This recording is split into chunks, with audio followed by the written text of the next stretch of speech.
Okay, तो हाँ, इस वीडियो के बाद आप लोगों को ना linear equation in two variable या वर्ड प्रॉब्लम से रिलेटेड कभी भी कोई परेशानी नहीं होनी चाहिए। ओके, तो क्वेश्चन नंबर 2 में क्या है? Solve 2x + 3y = 11। पहला इक्वेशन गिवन है, फिर दूसरा भी इक्वेशन गिवन है, हमें इसे सॉल्व करना है। भाई सॉल्व करने का मतलब तो सिंपल सी बात है, x और y का वैल्यू निकालो। ये पहला इक्वेशन, ये दूसरा इक्वेशन, फटाफट कॉपी कर लेते हैं और कॉपी करके हम लोग देखेंगे। पहला इक्वेशन देखो, ये रहा 2x + 3y = 11। ठीक, दूसरा इक्वेशन कॉपी कर लें भाई, दूसरा इक्वेशन कॉपी कर लें। दूसरे इक्वेशन में क्या है? दूसरे इक्वेशन में है 2x - 4y = -24। देखो ये दो इक्वेशन तो हो गया, ये रहा पहला इक्वेशन, ये रहा पहला इक्वेशन, ओके, और ये रहा दूसरा इक्वेशन। ठीक, ये रहा दूसरा इक्वेशन।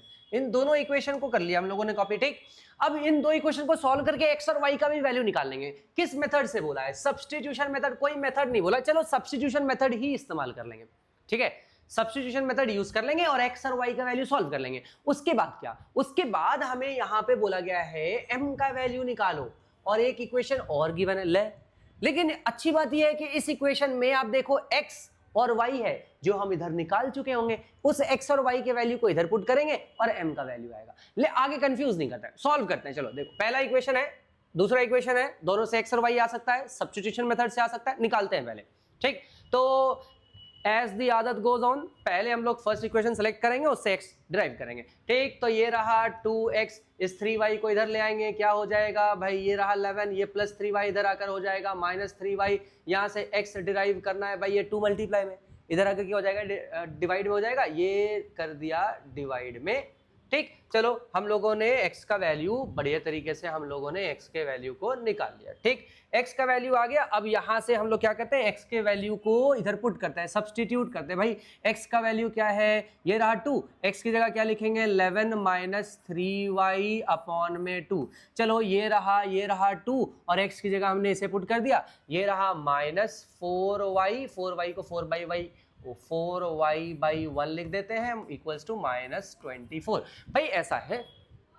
अब जरा चेक करो, अंदर मल्टीप्लाई कर दे, 2 × 11 22, ये रहा -2 × 3 6y/3, ये रहा -4y/1 इक्वल्स टू -24।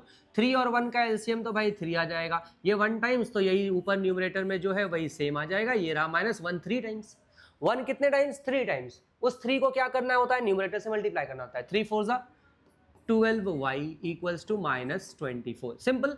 अब ये देखो 6y -6y -12y, -6y -12y बन जाएगा -18y, और इस 3 को मल्टीप्लाई कर दीजिए 24 से। सिंपल।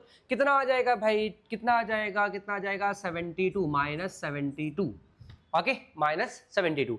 अब चेक करो, यहां से ये 22 को उधर भेज देते हैं, ये रहा -18y इक्वल्स टू, ये रहा -72, और ये 22 इधर माइनस में, उधर जाके हो जाएगा प्लस में, सॉरी इधर प्लस में है, उधर जाकर हो जाएगा माइनस में। भाई अब दोनों माइनस में, ये रहा -18y, दोनों माइनस में, -72 -22 ऐड अप होकर आ जाएगा -94। ठीक, ये आ गया -94। ओके, तो यहां से हम लोग y डिराइव कर सकते हैं भाई, ये रहा 18, ये रहा 94। ठीक है, तो इसे हम डिराइव कर, इसे y को सॉल्व करते हैं। चलो y को सॉल्व करते हैं। ओके, तो यहां पर इसे अगर हम सॉल्व करें, देखो अगर हम इसे सॉल्व करें, ये रहा 94, ये रहा 18। ठीक है, 2 9 ज़ा 2 4 ज़ा 2 7 ज़ा। ठीक, आगे आगे देख लो भैया, आगे तो कैंसिल आउट होगा नहीं। ठीक है, तो यहाँ पे 2 9 ज़ा 18, 2 4 ज़ा 8 और 2 7 ज़ा 14। आगे तो कैंसिल आउट होगा नहीं, तो यहाँ पे क्या y का वैल्यू 47/9, देखो माइनस और माइनस तो कैंसिल हो जाएगा, और y हम लोग लिख देते हैं 47/9। ठीक है, पहले लिख देते हैं 94/18, और फिर यहाँ से y का वैल्यू आ जाएगा कैंसिल आउट होकर 47/9। एक दफ़ा चेक कर लेते हैं, रीचेक कर लेते हैं भाई। जब भी आंसर ऐसे फ्रैक्शन में आए ना, तो थोड़ा सा दिक्कत तो लगता है, ऐसा लगता है कि पता नहीं से सही है नहीं है। चलो चेक कर लेते हैं। तो हम लोगों ने क्या किया, 3y को इधर भेज दिया, -3y 11 - 3y। ठीक है, x निकाल दिया, 11 - 3y/2, ये x के वैल्यू को हमने पुट कर दिया, 11 - 3y/2 -4y/1 -24। ओके, ठीक है भाई, तो उसके बाद क्या क्या लिए 2 2 11 22 ये ठीक है 6 ये ओहो गड़बड़ तो यहाँ पे कर दिया हमने भैया, इस 2 की जगह 3 कर दिया और फिर उसके बाद तो मामला ख़राब है। चलो एक काम करते हैं, इसे हटाते हैं भैया, ठीक। यहाँ के बाद तो हम लोगों को वापस से करना पड़ेगा, ठीक है, cut cut cut cut okay okay. तो यहाँ पे हम क्या करेंगे भाई, पहले तो यहाँ पे सॉल्व करेंगे। 11 2 ज़ा 22, ये रहा माइनस 2 3 ज़ा 6y अपॉन में क्या है 2 और ये रहा माइनस 4y अपॉन में 1 equals to minus 24 equals to minus 24। Done, ठीक। उसके बाद क्या करना है, देखो उसके बाद सिंपल 2 और 1 का एलसीएम ले लेंगे 2, ठीक। ये 1 टाइम्स है तो न्यूमरेटर तो सेम लिखेंगे, ओके सेम लिख दिया। ये रहा माइनस 1 2 टाइम्स, 1 कितने टाइम्स 2 टाइम्स, तो 2 इंटू 4 हो जाएगा 8y equals to minus 24। Okay, ये माइनस 6 और माइनस 8, माइनस 6 और माइनस 8 भाई, माइनस 6 और माइनस 8 हो जाएगा माइनस 14y बाई 2। अच्छा 2 को इधर से मल्टीप्लाई कर ही देते हैं, 2 को इधर मल्टीप्लाई कर देते हैं। ये रहा 24 इंटू 2 कितना हो जाएगा भाई, 24 इंटू 2 हो जाएगा 48। ओके, ये 40 ये 22 उधर जाएगा, ये रहा माइनस 14y, ये रहा माइनस 48। ओके, ये रहा माइनस 48, ये 22 जो है ये 22 माइनस प्लस में उधर जाके क्या हो जाएगा, माइनस में हो जाएगा। और जब हम इसे सॉल्व करेंगे तो ये माइनस में कितना आ जाएगा भाई, ये तो आ जाएगा 70। ओके, तो अब देखिए ये माइनस और माइनस तो कैंसिल आउट हो गया, ठीक है, यहाँ पे ये दोनों माइनस साइन तो कैंसिल आउट हो गया और यहाँ पे फाइनली 14 जो है ये भी कैंसिल आउट होगा। कितने टाइम्स होगा, 5 टाइम्स होगा, ठीक। ये 5 टाइम्स कैंसिल कर दिया और फाइनली y का वैल्यू जो हमें चाहिए वो आ जाएगा 5, ठीक। y का वैल्यू भाई हमें कितना मिल गया, y का वैल्यू हमें मिल गया, y का वैल्यू हमें मिल गया 5। ओके, y का वैल्यू हमें मिल गया 5। डन, देखो y का वैल्यू आ गया। अब x के वैल्यू को कैलकुलेट करने में ज्यादा परेशानी नहीं होगी, क्यों भाई, ये रहा x कितना है 11 माइनस 3y अपॉन में 2 और सिंपल सा यहाँ काम करना है, ये रहा 11, ये रहा माइनस, ये रहा 3 और y की जगह कितना रख देना है 5।